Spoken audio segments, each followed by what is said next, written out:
Thank you, Teresa. Hello, fellow Toastmasters. Well, I am required to do an icebreaker. I want you to know I'm not one to talk much about myself, because I have so much to talk about. Well, here we go, since I have to. What I do presently, I'm a life insurance agent. And also, I sell pre-owned cars. And what I'm going to do is tell you how I got to that. I was born to Joseph Watkins and Juanita Bell. See the bell? And they both were from Louisiana. My mother was a matchmaker. And when she met my dad, she was trying to match him up with someone else. But he told her, "I like you." She struck up a deal. And she said, "Well, if you get me my education, I'll marry you." So they shook hands and they were married, and then they started their way to Wisconsin. At that time, Wisconsin was very industrious. My mother received her degree in education at Marquette University. And my dad, well, prior to coming to Milwaukee, he was a guru in science, mortuary science. Imagine that. So he taught mortuary science at Gupton Jones University in Texas, and he also worked at a funeral home. He managed, I think he said 9 of them. So when he got to Milwaukee with my mom, he opened his own funeral home. Huh. Me being the youngest of 4 girls, no boys, I guess I got the last boy gene, hung around my dad, and I went on calls with him. I started around age 12. My mom, I did the books. So, me being cheap labor and all, I had a closet full of black clothes, and I had a driver's license. Imagine that. Somehow my other sisters seemed to get out of that work.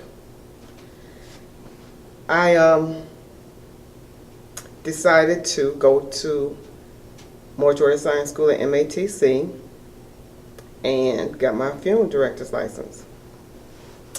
After that, I decided to open a monument business. My sister, meanwhile, my oldest sister taught me how to take care of cars. She figured, being a single female, you're supposed to know how to change your tires, change your batteries, check the fluids, and being around all those big cars, since I was free labor, I was a free mechanic too.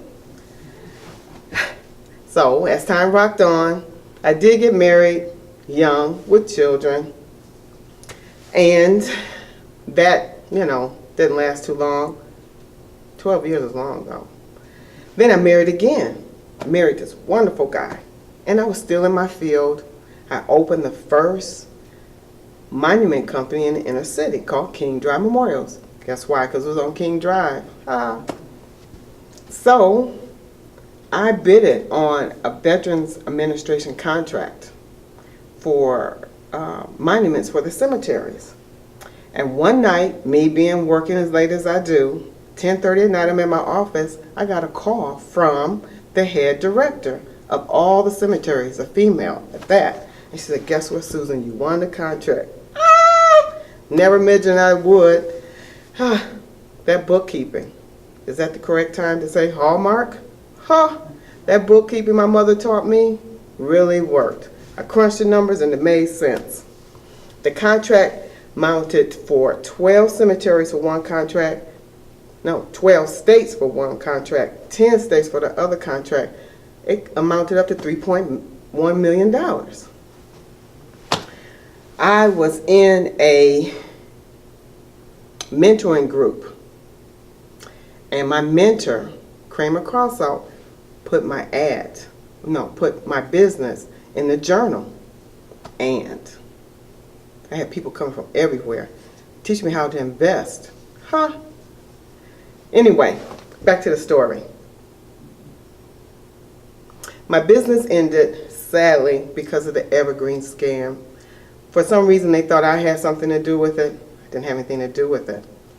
So I moved on to child care, which, another hallmark, For my mom, she was in education, and I was in that for 14 years.